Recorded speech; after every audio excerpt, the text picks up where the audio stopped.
Summer heat clung thick and oppressive over Millfield Valley, Georgia, wrapping the quiet southern town in a sweltering, unrelenting haze that hung heavy from dawn till dusk. Sticky humidity clung to every surface in town, coating the ancient oak trees that lined Main Street, seeping into the weathered planks of century-old wooden homes, and stagnating in the air with no trace of breeze to offer relief. Every Sunday morning, as the entire town filed into Millfield Community Church for weekly worship, the air hummed with the thick, damp warmth unique to deep South summers, a constant, suffocating backdrop to small-town life. Millfield Valley was the epitome of a traditional American southern small town, a place where everyone knew everyone else's business long before official news spread. Neighborhood gossip traveled faster than a speeding pickup truck on empty country roads. Summer storm warnings spread through word of mouth before weather alerts hit phones, and family loyalty stood unshakably as the highest, most revered virtue in every household. For generations, locals lived by the unspoken rule that blood came before truth, harmony came before fairness, and family unity excused every private flaw and injustice. It was within this tight-knit, tradition-bound community that the Carter family's slow, agonizing unraveling played out over 40 long years. Every resident had watched the dynamic shift and deteriorate decade after decade, witnessing the quiet cruelty of the family's lopsided love. So when the long-buried tensions finally erupted into full-blown crisis, shattering the family's fragile facade of perfection, no one in Millfield was the least bit surprised. The town had seen the disaster brewing all along. To outsiders and casual acquaintances, the Carters embodied the gold standard of small-town stability and quiet, wholesome prosperity. Harold Carter had served as a full-time maintenance technician for the county school system for 38 consecutive years, a dependable, unassuming public servant with rough, calloused palms from decades of manual labor and old-fashioned Southern manners.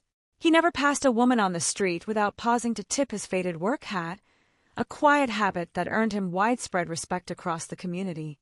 His wife, Elaine, was a beloved fixture of the local church community, dedicating decades of her life to organizing church bake sales, managing community charity drives, and teaching Sunday school to generations of Millfield's children. The couple lived in a tidy, well-kept white ranch house on the quiet edge of town, complete with a spacious wraparound porch and sprawling flower beds, filled with azaleas that burst into vibrant pink bloom every spring. It was a home that looked warm, welcoming, and perfectly harmonious to any onlooker. Together, Harold and Elaine had raised 4 children, born in steady succession.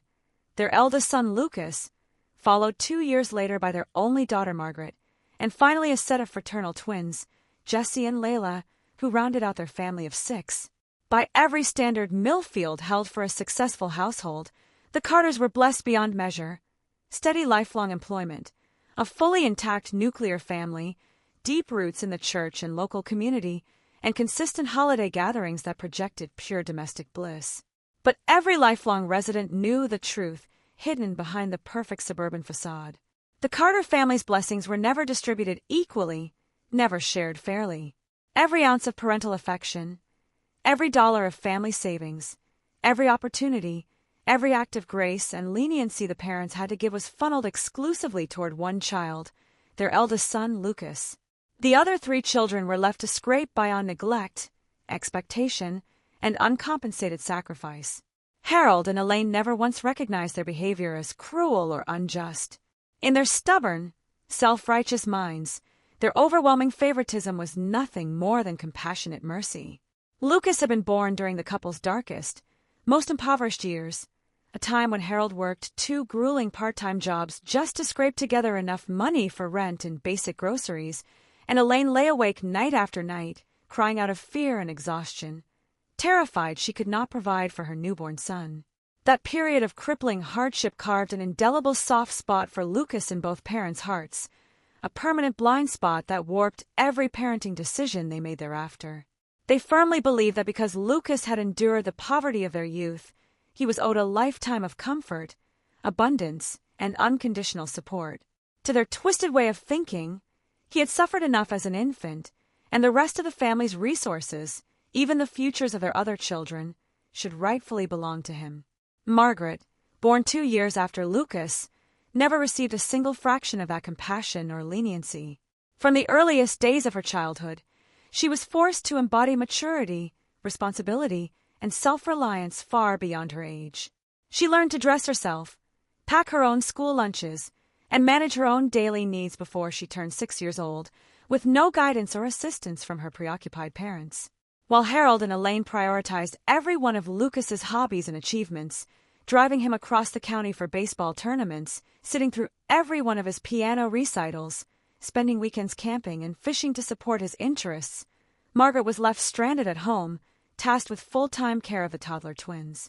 She spent her childhood babysitting, cleaning the house, cooking simple meals, and managing household chores alone, with never a word of gratitude, never a pat on the back, never a moment of parental attention.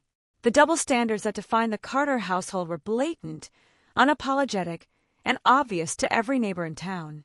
When Lucas was 10 years old, he threw a violent, screaming tantrum because his parents refused to buy him a brand-new expensive toy truck. He cried, screamed, and refused to calm down until his exhausted parents caved within hours, indulging his every spoiled demand. Meanwhile, Margaret saved loose spare change for months, pennies and nickels earned from helping organize church bulletins and tidying the church sanctuary after service, just to purchase a pair of properly fitting school shoes for herself. No one bought her new clothes. No one spoiled her. No one rushed to meet her smallest need. When Lucas failed a school exam or lost a local youth sports competition, his parents dropped everything to comfort him. They stayed up late into the night, soothing his bruised ego, praising his effort regardless of the outcome, and reassuring him that he was talented and worthy. When Margaret pulled all-nighters at the kitchen table, studying diligently to earn perfect grades and build a future for herself, no one checked on her, no one praised her dedication, no one acknowledged her quiet, unyielding perseverance. The twin siblings, Jessie and Layla, learned from a young age to stay silent, compliant, and deliberately out of the way. They watched the unfair scale of family love tip wildly in Lucas's favor every single day of their childhood. They felt the heavy, oppressive cloud of injustice that hung over the household at all times, suffocating and inescapable. But both possessed gentle, peace-seeking personalities that prioritized family harmony above all else, even if that harmony was built on lies and unfairness. As they grew into adulthood, the twins settled into quiet, unassuming lives that kept them far from family conflict. Jesse took a stable, blue-collar job at a local auto repair shop, married a hometown girl he'd known since high school, and raised 2 young children. He deliberately kept his household separate from his parents' toxic dynamic, choosing peace over confrontation. Layla worked overnight shift as a registered nurse at the county medical clinic, building a small, stable, independent life of her own. She only returned to her childhood home for major holidays, strictly limiting her time there to avoid the constant, suffocating tension. Deep down, both Jessie and Layla loved and pitied Margaret more than anyone knew. They saw every sacrifice she made, every slight she endured, every unfair burden she was forced to carry. But they had mastered the unspoken survival rules of their fractured family: ask for nothing, never contradict or criticize Lucas, and never force their parents to choose sides between their favored son and their overlooked children. They chose passive complicity over conflict, too afraid of splitting the family apart to stand up for what was right. By middle age, the entire town of Millfield had fully accepted the Carters' unwritten, unspoken family rule. Every family resource, every dollar of support, every act of grace belonged exclusively to Lucas. Every household burden, every financial sacrifice, every unpaid obligation fell solely to Margaret. The twins remained quiet, passive bystanders, trapped between guilt and fear. The lopsided family dynamic became one of the town's most enduring pieces of small-town gossip. Every weekend at the farmer's market, locals sipped cold sweet tea and bit into homemade apple pie, shaking their heads as they whispered about the stark, heartbreaking differences between the Carter siblings. Everyone in town bore witness to the endless injustice playing out on repeat. They watched Harold and Elaine drain their entire life savings to satisfy Lucas's impulsive, frivolous whims, then turn immediately to Margaret to demand she cover the household's utility bills, grocery costs, and routine home expenses.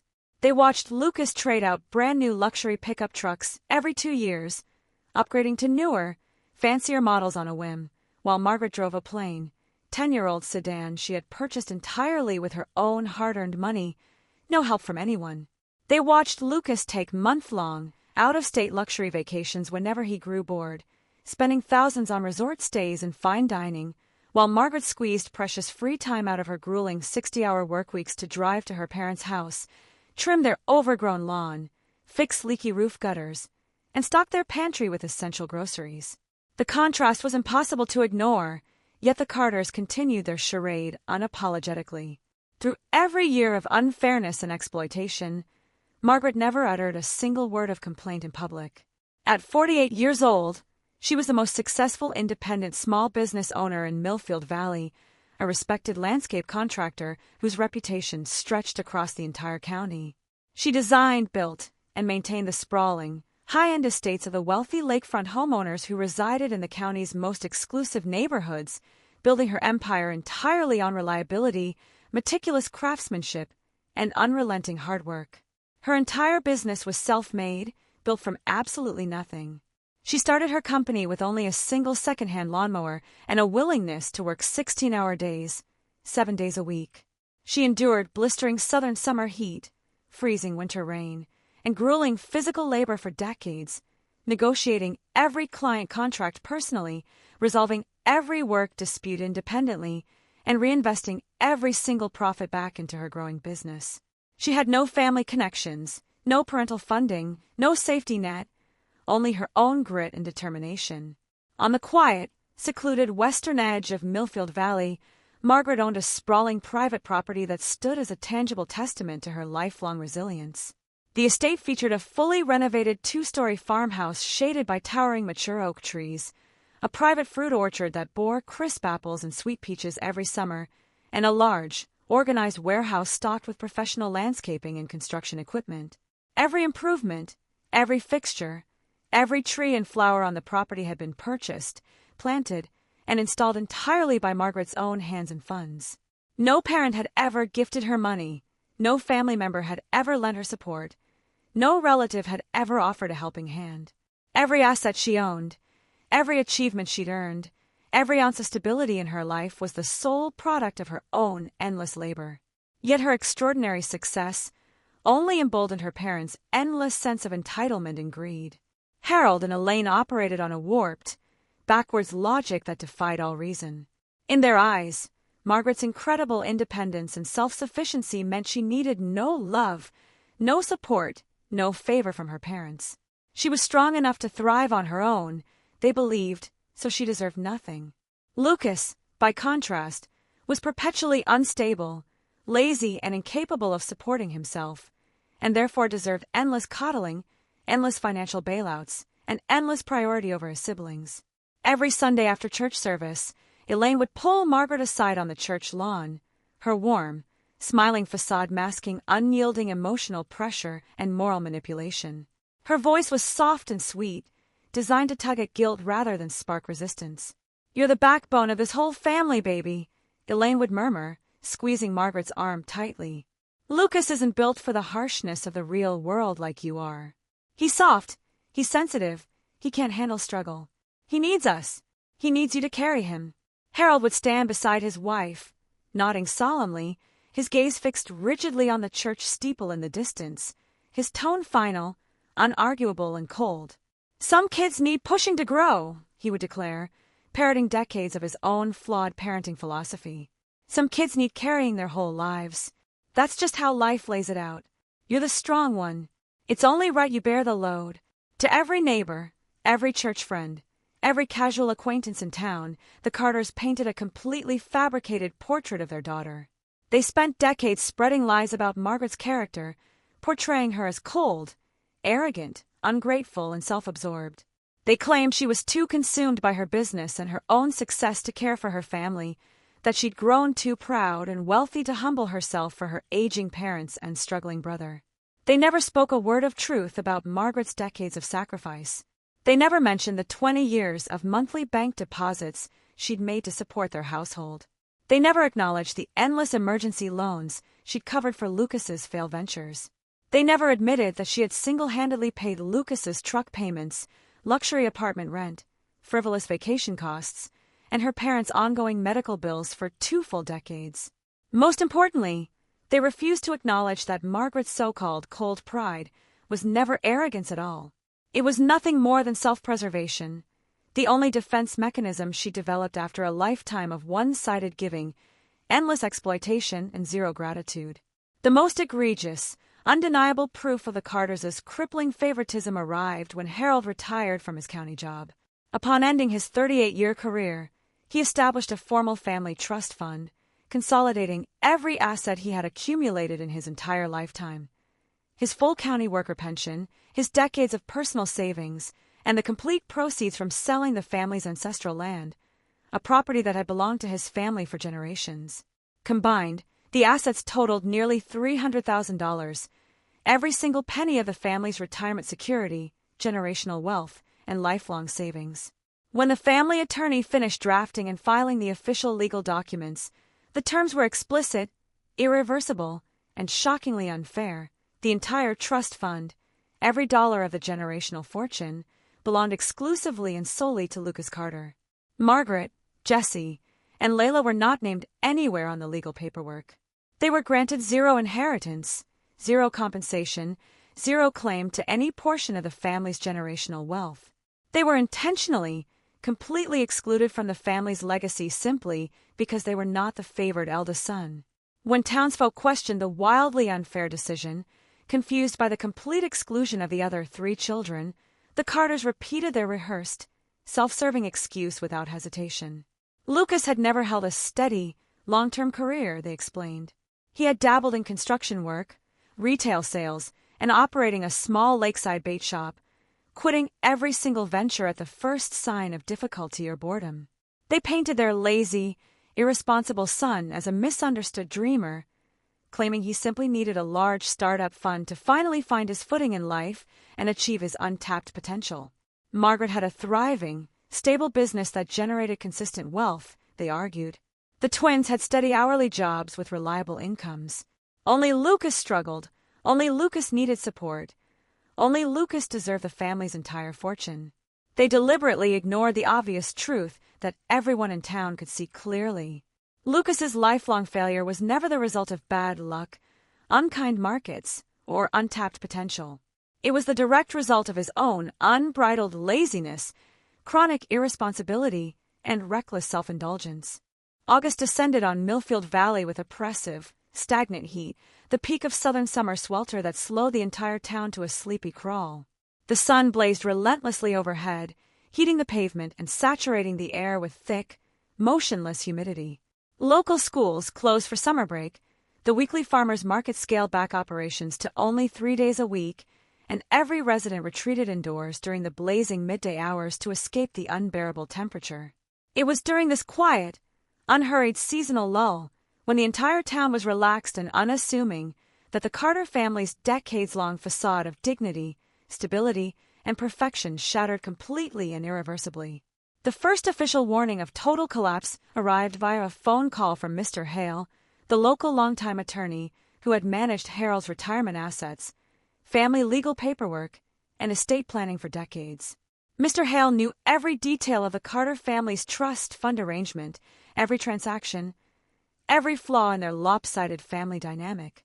On a quiet Tuesday afternoon, he placed a calm, unyielding phone call that froze Harold mid-sit at his worn wooden kitchen table, leaving him utterly stunned and unable to move. After 3 consecutive years of nonstop withdrawals, impulsive real estate gambles, frivolous luxury splurges, and endless cash advances, the entire Carter family trust fund was completely empty. Not a single dollar remained in the account. Every penny of Harold's 38-year career pension, every dollar of his lifelong personal savings, every cent generated from selling the family's ancestral land, all of it was gone, exhausted completely by Lucas's unrelenting spending. Worse than the empty trust account was the massive mountain of personal debt Lucas had accumulated during his years of unrestrained, unaccountable spending. While the trust fund had remained flush with cash, Lucas had opened multiple high-interest personal lines of credit, taken out risky unsecured loans to fund his failed property flips, and fallen months behind on his luxury apartment rent, truck payments, and business vendor fees. He had used trust fund money to cover the minimum monthly payments on all his debts, effectively hiding his growing financial crisis from his parents and the world. But the second the trust fund balance hit zero, the house of cards collapsed entirely. Collection letters flooded the family's residential mailbox daily. Creditors issued formal repayment demands, requiring full, immediate settlement of all outstanding balances. Harold sat motionless in his kitchen chair for a full hour after the phone call ended, staring blankly at the scuffed linoleum countertop, completely unable to process the catastrophic loss. The lifelong security he had spent nearly 4 decades building for his family, the generational wealth he had planned to leave for his children, the retirement safety net he had sacrificed so much to create, all of it was gone in an instant, wasted entirely on his eldest son's selfish recklessness. Elaine initially refused to accept the truth outright. She insisted stubbornly that Mr. Hale had made a critical calculation error, clinging fiercely to her delusional belief that her beloved Lucas was too ambitious, too talented, too good to waste an entire family fortune. She refused to entertain the possibility that her perfect son was lazy, irresponsible, and wasteful. 3 days later, official printed documentation arrived in the mail, formal, typed, and legally stamped. The papers listed every single trust fund withdrawal, every failed investment, every pointless luxury purchase, and every unpaid debt in unassailable black and white. The evidence was undeniable, irrefutable, and devastating. The trust fund was fully bankrupt, and Lucas's accumulated personal debt neared $80,000, a staggering sum that the two aging, retired parents had absolutely no means of repaying. In the earliest days after the truth came to light, Lucas fell back on his oldest, most reliable manipulative tactic: fake remorse and emotional pleading. He cried to his parents, painting himself as a misunderstood victim. He blamed market volatility, dishonest business partners, and bad timing for his total financial collapse, refusing to take any personal responsibility for his choices. He begged his parents for patience, promising he would immediately secure a full-time steady job, work overtime around the clock, pay off every cent of his debt, and dedicate himself to caring for his aging parents.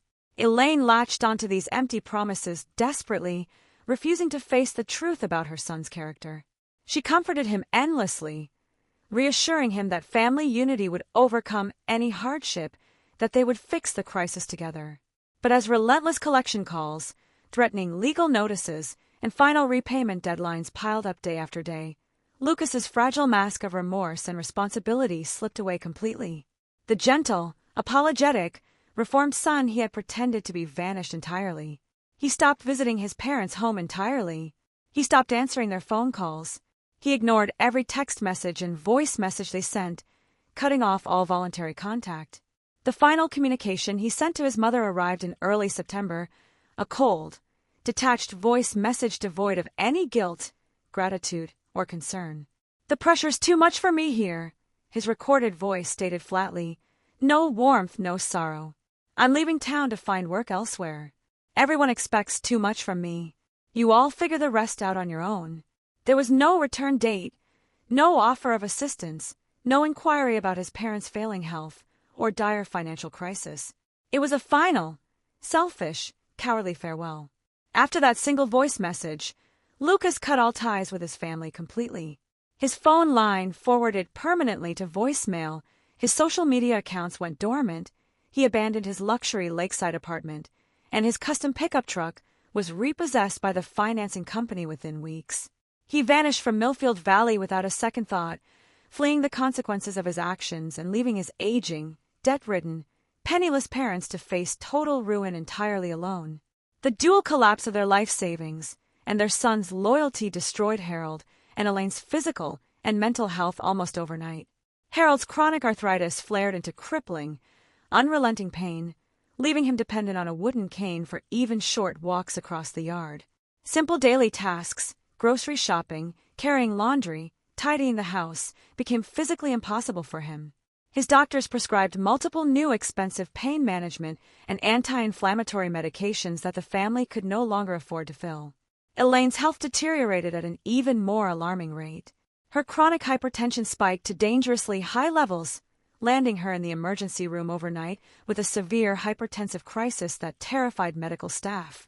Her early-onset diabetes progressed rapidly, requiring constant blood sugar monitoring, specialized low-sugar meals, and regular specialist appointments, all expenses the broke family could no longer maintain.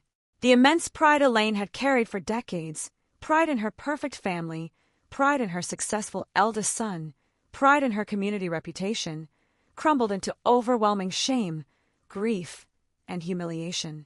She withdrew entirely from her community life, quitting all church volunteer work, stopping all neighborhood social visits, and spending most days confined to her dark, quiet home, too embarrassed to face anyone in town. The household's financial crisis worsened exponentially week by week. With the trust fund empty and all personal savings drained covering Lucas's early debts, the family fell behind on every essential bill. Delinquent property tax notices arrived with heavy late penalty fees. Their home insurance policy lapsed entirely for non-payment. Electricity and water services faced imminent cutoff by the county utility company. Critical prescription medications went unfilled. Grocery budgets shrank to the absolute bare minimum required for basic survival. Years of neglected home maintenance evolved into severe structural hazards. The home's central heating system died completely, leaving the house unheated through the approaching cold autumn and winter months. Leaking autumn rain seeped through the rotting roof, damaging interior walls, warping wooden flooring, and fostering mold growth. The backyard wooden deck was so decayed and unstable it was completely unsafe to step foot on. The twin siblings watched their parents' rapid physical and financial decline with helpless despair. Jessie visited every single evening without fail, mowing the family's overgrown lawn, tidying the yard, and bringing affordable groceries to keep his parents fed. But his blue-collar mechanic salary was already stretched thin, supporting his own wife and 2 young children.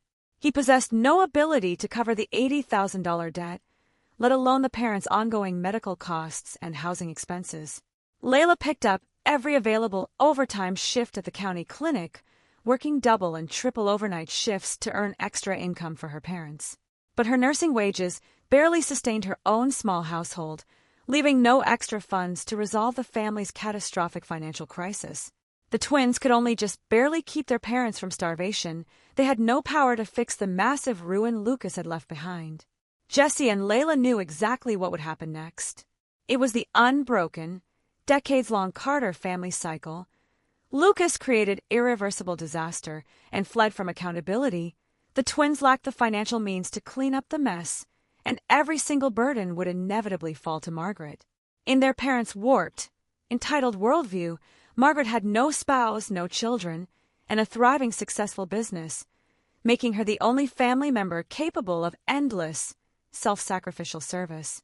On a quiet, crisp autumn evening, as fallen red and gold leaves blanketed the valley ground, the twins attempted one final, desperate plea for reason. They listed 20 full years of Margaret's silent, unacknowledged sacrifices, endless financial support for Lucas's frivolity, constant household subsidy for her parents, unpaid home repairs, and consistent coverage of medical bills. They begged their parents to finally set fair family boundaries, to stop forcing their most selfless, overlooked child to clean up the damage caused by their own blind favoritism. Their heartfelt pleas fell entirely on deaf ears. Elaine's response was sharp, indignant, and rooted in decades of unearned entitlement. "She's our daughter," she snapped. "Family supports family, no exceptions." Lucas was scared and ran from his mistakes. Margaret's strong enough to stay and clean up the mess. It's her inherent duty to this family. Harold's tone was dark, final, and unyielding, closing the door on all further discussion and debate. "We raised her, clothed her, fed her, gave her a roof over her head her entire childhood," he stated rigidly. "Now it's time for her to repay us. That is non-negotiable." Decades of twisted, toxic family logic had hardened permanently into their core beliefs. They could not bring themselves to admit their own catastrophic parenting failure. They could not acknowledge that their blind, obsessive favoritism for Lucas had destroyed their family's financial security and fractured their children's bond.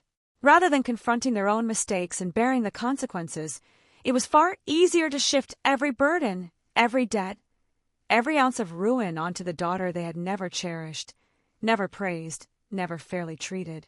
By mid-October, the family situation became completely unsalvageable. Collection agencies filed official lawsuits against Harold and Elaine, threatening full foreclosure and seizure of their family home to settle Lucas's outstanding debts. The county government placed an official legal lien on the property for years of unpaid back property taxes. Elaine's doctor issued a stern, urgent medical warning. Continued missed medication and skipped routine checkups would almost certainly result in a severe, life-altering stroke within months. The aging couple had absolutely no one left to turn to.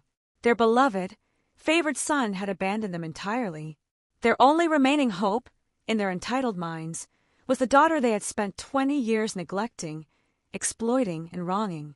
Rather than reflecting on their own terrible choices, rather than humbly seeking help or accepting accountability, Harold and Elaine devised a cruel, calculated plan.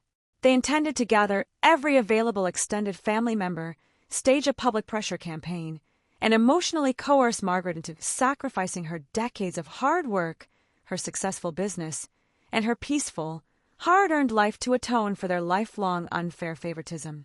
Margaret's private estate sat nestled in the quiet, secluded western hills of Millfield Valley, far removed from the town's endless gossip, petty judgment, and toxic family drama. It was her personal sanctuary, a peaceful haven that stood in stark, beautiful contrast to the chaotic, ungrateful, tension-filled home of her childhood.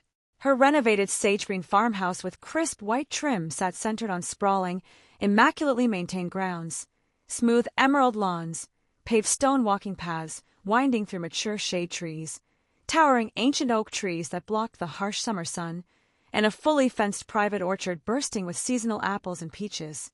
The rear warehouse, neatly organized with professional landscaping tools and construction equipment, stood as quiet, tangible proof of her decades of disciplined, relentless hard work.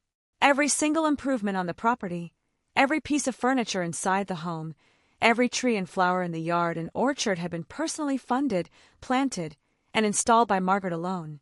She had purchased the raw, undeveloped land at 30 years old, building her business and her home entirely from scratch with zero family support. This property was the first truly safe, peaceful, unconditionally her space in her entire adult life.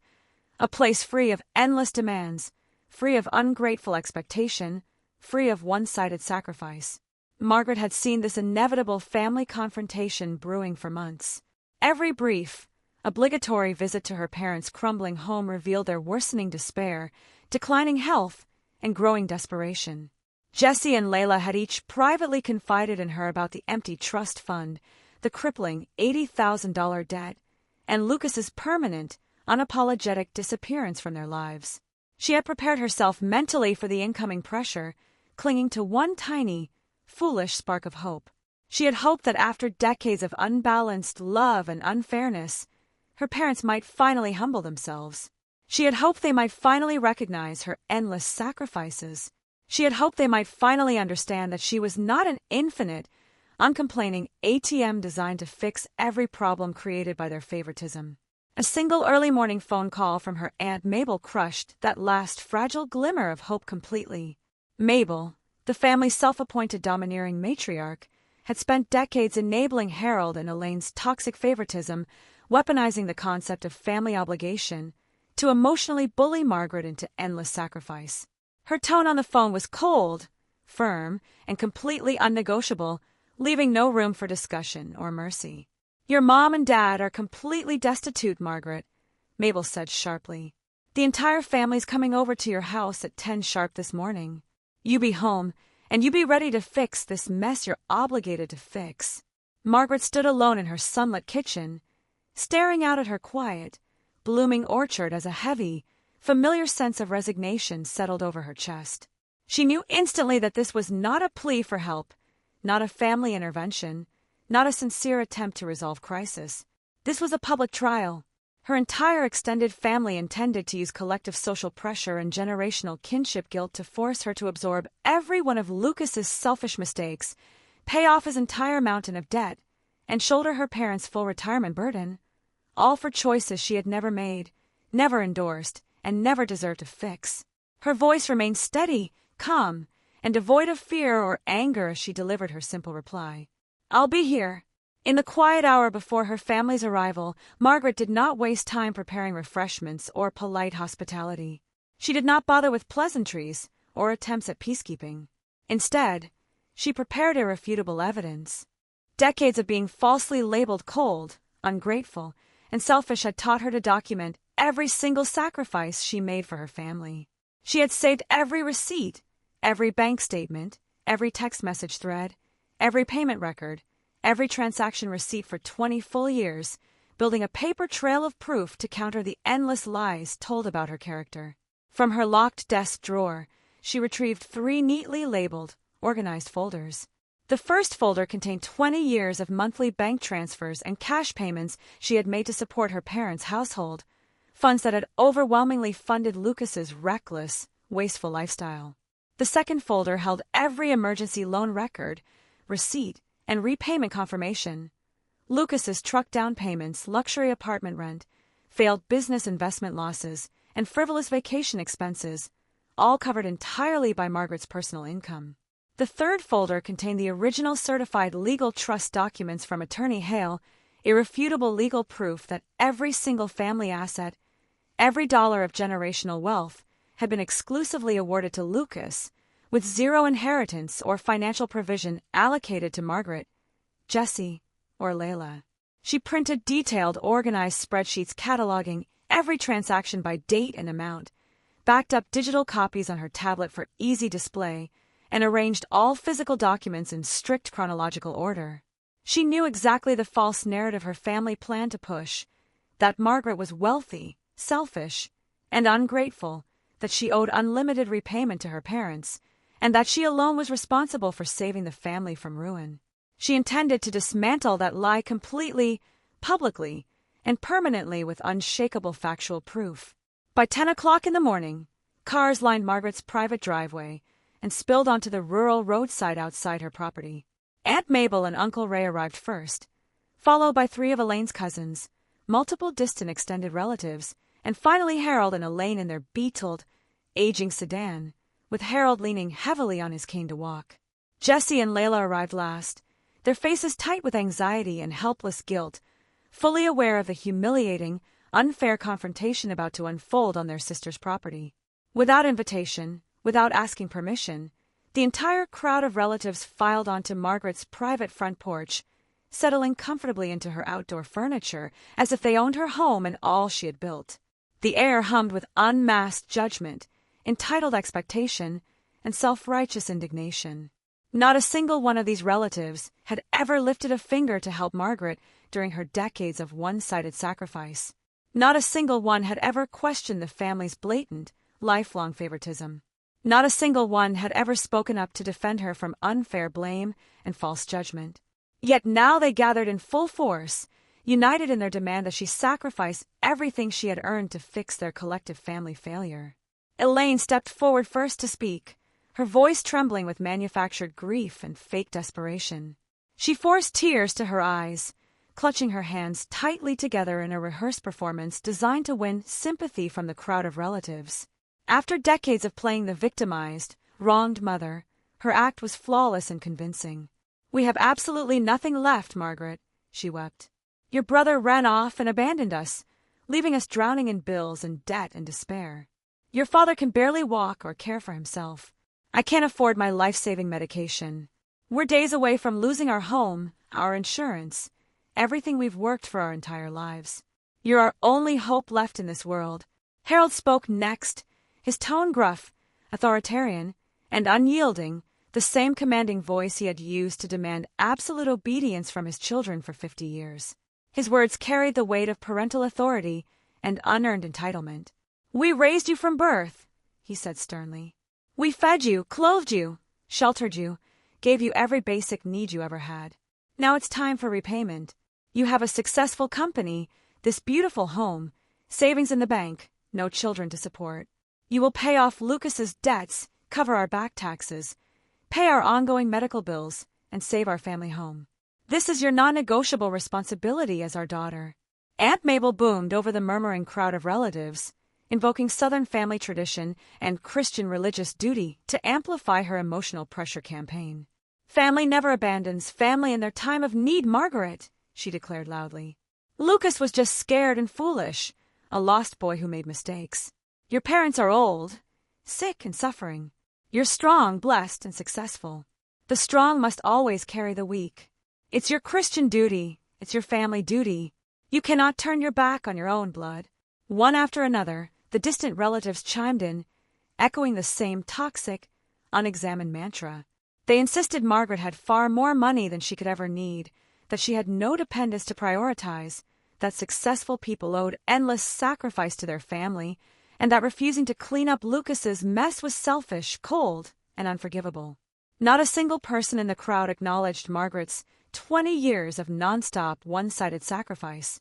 Not a single person mentioned the exclusive trust fund that had given Lucas every family asset. Not a single person referenced the lifelong favoritism that had directly caused the family's financial ruin. Everyone chose willful ignorance, demanding the blameless daughter atone for the family's generational mistakes. Jessie and Layla sat silently on the edge of the group, their eyes locking briefly with Margaret's, filled with helpless guilt and sorrow. They knew the full truth of every injustice. They grieved deeply for their sister's endless suffering, but they dared not defy the older family members or break the family's fragile surface harmony. They could only watch helplessly as their sister was publicly shamed, judged, and pressured into financial and personal ruin. As the relatives' accusations grew louder, more aggressive, and more unrelenting, a small crowd of curious neighbors gathered beyond Margaret's front gate. The sudden influx of unfamiliar cars on her normally quiet private driveway had piqued local curiosity. Longtime church friends, local shop owners, and retired residents who had observed the Carter family's lopsided dynamic for decades stopped to witness what they assumed was a serious family emergency. As they listened to the one-sided, unfair demands pouring from the porch, their initial concern shifted rapidly to stunned disbelief. They watched Margaret stand calm and steady amid a crowd of entitled relatives demanding she sacrifice everything for a brother who had abandoned his parents entirely. In that moment, Margaret made her final decision. She would no longer endure private injustice and silent humiliation. She would lay every truth bare for her family and her entire community to witness. Margaret waited patiently in unshakable silence until the last relative finished their angry accusation, letting the unfair, cruel words hang thick in the cool autumn mountain air. Then she stepped forward slowly, her posture straight, steady, and unyielding. Her voice remained calm, clear, and perfectly composed. No tears, no rage, no desperation, only quiet, unbreakable resolve. She had never once raised her voice to her family in her entire life, never defended herself against their endless unfair judgment. But she would not stay silent while they destroyed her reputation and demanded she sacrifice her life for their failures. "I will not pay off Lucas's personal gambling and consumer debts," she stated firmly, her tone unwavering. "I will not cover your delinquent back property taxes accumulated from years of poor financial choices. I will not drain my life savings, sacrifice my business, or destroy the peaceful life I have built to fix 20 years of your one-sided favoritism and bad parenting choices. I will uphold every legal and moral duty I have as a daughter by covering your basic living expenses and essential life-saving medication costs. But I will not atone for choices I never made and mistakes I never caused." The porch erupted in immediate, furious outrage. Elaine gasped dramatically, clutching her chest as if wounded, feigning utter heartbreak. Harold's face flushed bright red with unbridled fury, his grip tightening violently on his cane. Aunt Mabel shot abruptly to her feet, her voice sharp and indignant with righteous anger.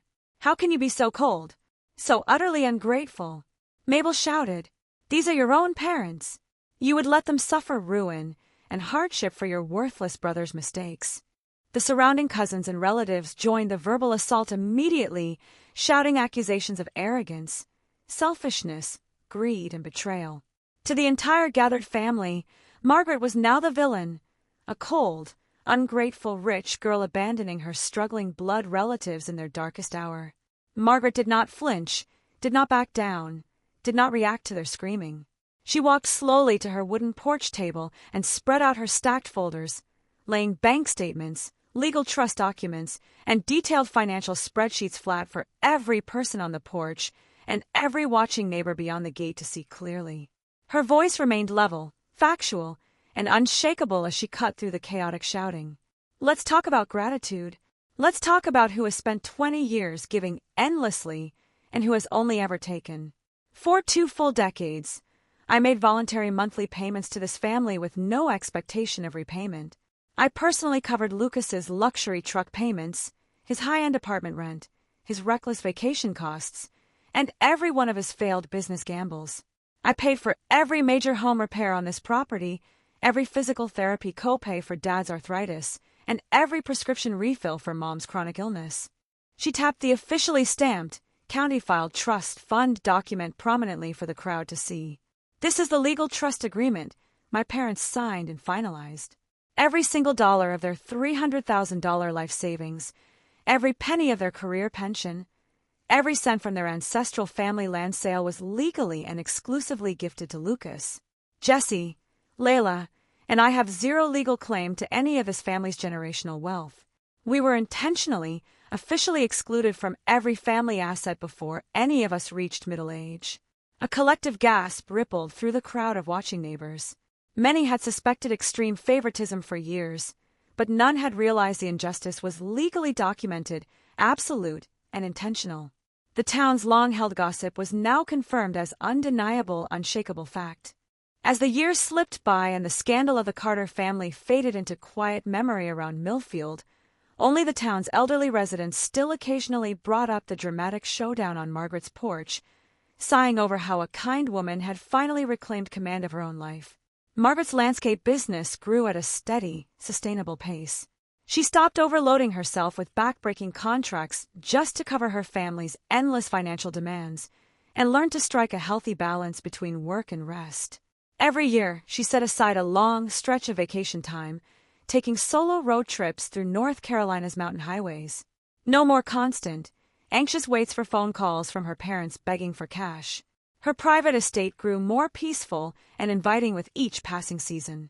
The fruit trees bore heavy harvests annually, and she packed bushels of fresh produce into baskets to deliver to the town's elderly singles and volunteer staff at the local church. Every local spoke of her with genuine respect. All the relatives who'd swarmed her property that day shrank away in deep shame, never daring to set foot on her land again. Even Aunt Mabel, the domineering matriarch, would duck her head and hurry off if she crossed paths with Margaret on the street, too embarrassed to lecture her about family duty ever again. Harold and Elaine spent their remaining years in the county's public senior housing complex, living a quiet, frugal life. Every 2 weeks without fail, Margaret would stop by, bringing affordable prescription medicine and fresh groceries. She stuck rigidly to the financial boundaries they'd agreed upon years prior, never handing over a single extra dollar. The elderly couple never dared beg for large sums of money anymore. Whenever they briefly mentioned Braden, all they could feel was hollow, weary regret. They watched Margaret thrive once she stopped draining herself to support their son, and fully grasped how foolish their decades of one-sided favoritism had been. Yet no amount of remorse could undo the years of hurt they'd inflicted on their daughter. Jessie and Layla shed the heavy mental weight they'd carried their whole lives. The siblings often gathered at Margaret's estate with their own children. The kids ran and laughed across the wide lawn, while the 3 siblings chatted on the back deck, never revisiting the endless, greedy business schemes Braden had dreamed up, or the years of unrelenting financial pressure. Jessie's auto repair shop ran steady, reliable work. Layla adjusted her hospital shift schedule to cut back overtime. At long last, the 3 of them could enjoy leisure time free from their family's toxic chaos. Braden never came back to Millfield. The rare anonymous text messages he sent always contained nothing but pleas for money, which Jessie and Layla ignored outright without a second thought. Buried under tens of thousands in outstanding debt, he drifted between odd jobs across unfamiliar small towns, with no permanent home or close friends. He would spend the rest of his life paying the price for his own laziness and greed, stuck in rootless, anxious wandering with no stable peace to look forward to. Hudson and Margaret maintained strictly professional, trusting ties. He still contracted her firm to organize every quarterly charity gala at his vineyards. They were close confidants who respected one another deeply, yet never pursued romance. On quiet afternoons they would sit on her terrace and talk plainly about familial boundaries, the true weight of wealth, and hollow blood ties. After rewriting his trust fund to shut down his greedy kin's attempts to leech off his fortune, Hudson poured most of his energy into vineyard operations and pediatric medical charity. He'd learned firsthand that vast wealth could never buy genuine loyalty or sincere familial love, and he no longer wasted time on performative, insincere family gatherings. Margaret was fully free of the decades-long chains her birth family had wrapped around her. No more swallowing hurt to keep the peace, no more burning herself out to fix other people's reckless mistakes. Each dawn, she tended the branches of her orchard. Each afternoon, she sipped warm tea and read on the porch. Each evening, she watched the sunset spill golden light over her sprawling grounds. There were no unending demands waiting for her, no unfair accusations hanging over her head.